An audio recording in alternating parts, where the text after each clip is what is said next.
В рамките на фестивала тази година могат да бъдат видяни съвременни тенденции в експерименталните визуални изкуства и перформанси на гост-артисти от цял свят. Милена Владимирова участва в фестивала с инсталации от диоди и оптични влакна. Диодите са монтирани върху рамки и се получава един много симпатичен тунел, през който се придвижа светлината на оптичните влакна. Ян Томс идва за втори път в България. Впечатлен е от хората и архитектурата. На фестивала Водна кула показва инсталации от стъкло. Аз познавам подземието на Сердика. Впечатлен съм. Работих върху инсталацията 6 дни от рано сутрин до късно вечер.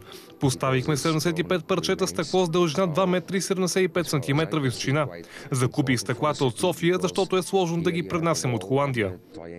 Фестивалът се провежда в няколко градски пространства в София. Водната кула в Лозенец, лаборатория Българска роза, Панчеревското езеро и подземие Сердика.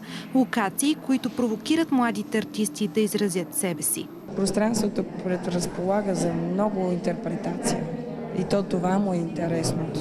И за това и артистите искат да участват в този фестивал, защото са уникални места. А и се запознават с много други неща и от история, и в комуникация с другите артисти, и с публиката.